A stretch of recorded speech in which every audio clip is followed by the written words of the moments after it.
This is the second Sunday after Christmas.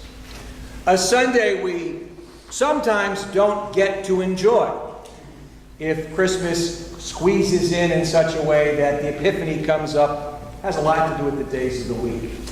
So when we get this particular Sunday, we're like, wow, we have 3 choices of Scripture for today. But we've spent a fair amount of time with the Magi already. And I'm pretty sure you don't want to continue in the Matthean story where they escape into Egypt. No, I'm really enamored today of taking a closer look at Jesus' childhood. This is what we experience in Luke. We're at a point where we've been celebrating the birth of Jesus, and next week Jesus shows up as the young man to be baptized in the Jordan River, and there's like this wonderful hole. Now, if you really need Magi, come Tuesday morning at 8 o'clock in the chapel. We'll do the Epiphany then. But for this particular story, as we heard it unfold, it starts off, there's like everybody who knows Jesus. The whole town of Nazareth, it seems, has become one big bunch of travelers. And they've gone to Jerusalem for the Passover, for the temple. And so everybody who knows Jesus as a 12-year-old boy, Mary, Joseph, they're all on their way. It's a little bit like we got everybody from Christ Church. I mean, everybody. Infants, older folk, everybody. And we got a bunch of buses, and we decided to go to Raleigh for some reason. And we all went there together. And it was a good trip because we all know each other well enough that we could keep track of everybody. And then when it came time to leave, the confidence was high that I didn't have to go running after my child because I knew somebody else would take care of them and they would be with us. Well, this is kind of what happened to Mary and Joseph. They got a day out and they discovered, guess what? Where's Jesus? So they decided, they were worried, and then after about 3 days, I'm pretty sure they were very anxious, as Mary finally said to Jesus, when they found him where? They found him in the temple with the teachers, with the rabbis. And what is Jesus doing there? Jesus is sitting with them, listening, and then asking questions. And it's an interesting thing about asking questions. Because one of the hardest things for us to do is ask the right question as opposed to the question that leads to the self-fulfilling prophecy. The one where we get the answer we want as opposed to necessarily the answer that we need. This is kind of the tension that we're all faced with today when we have this whole notion of how the intellect is involved. Is the intellect being pushed towards something or away from it? How are we to gain a sense of how we're to think something through? There was a wonderful column in the Washington Post this week by E.J. Dionne, and he was writing about Pope Francis.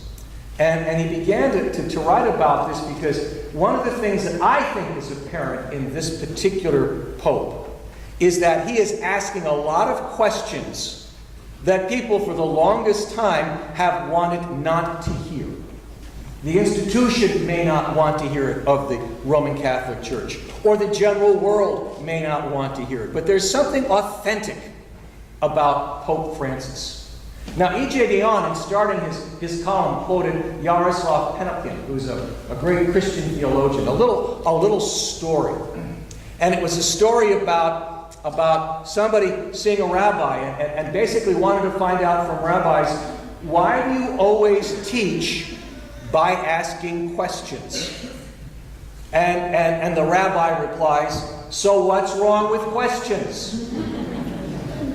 How often did Jesus ask questions? Turn it around. When did we see you hungry? When did we see you naked? When did we see you in prison? When did we this?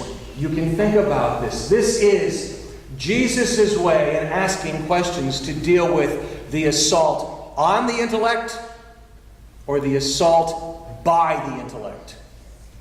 Either way, you can see battle lines being drawn.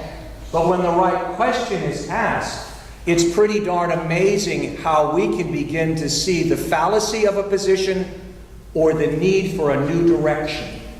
And I think the authenticity of Pope Francis, is one of the reasons why we're beginning to say he's okay to listen to. For instance, the moment the white smoke comes up, he's named Pope. What does he do when it comes time to check out of the papal conference? He picks up his own bags. He checks himself out of the hotel. Himself pays the bill. Decides to go live in less palatial estate.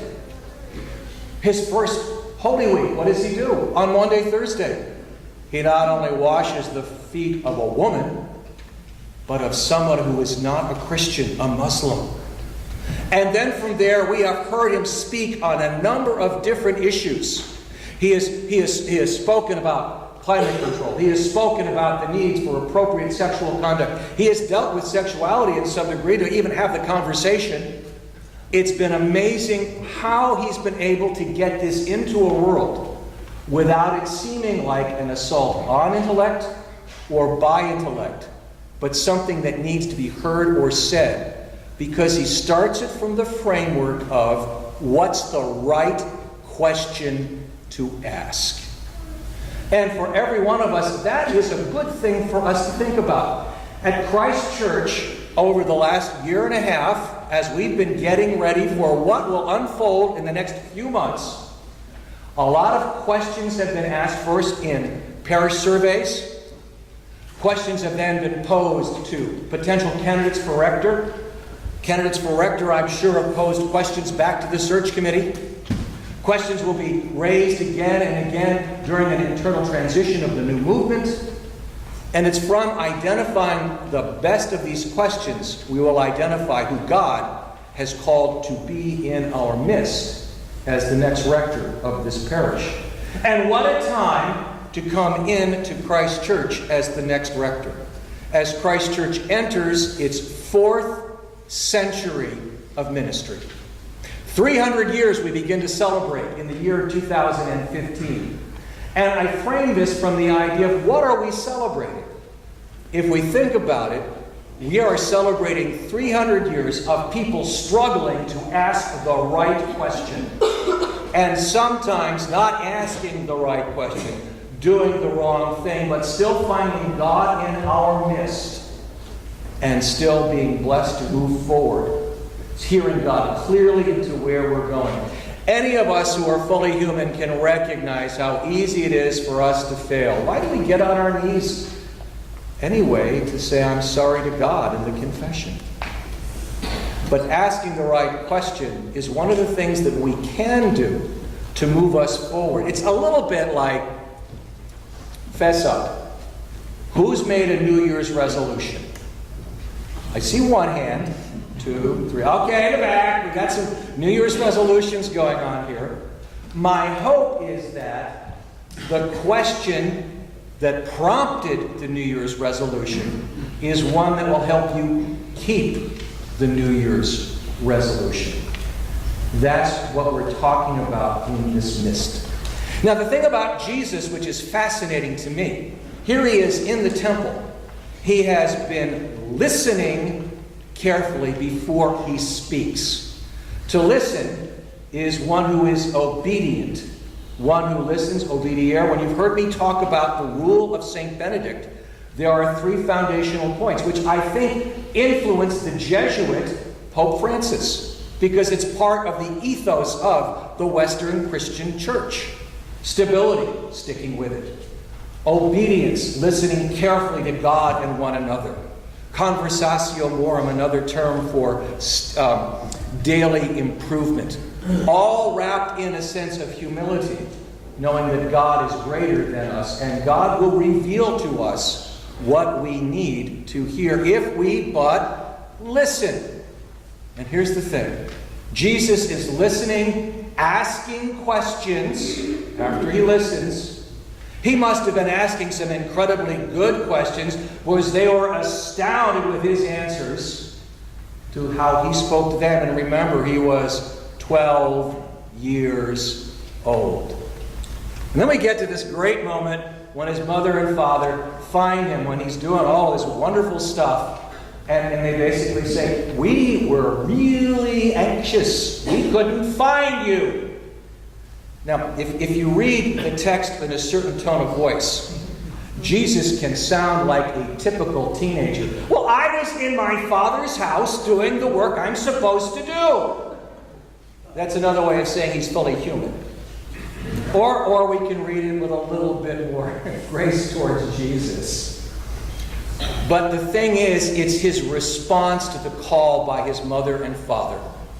He realizes he is to leave, and it says in the text, he became obedient unto them. He listened carefully, and from that he grew in divine wisdom and human favor and godly favor.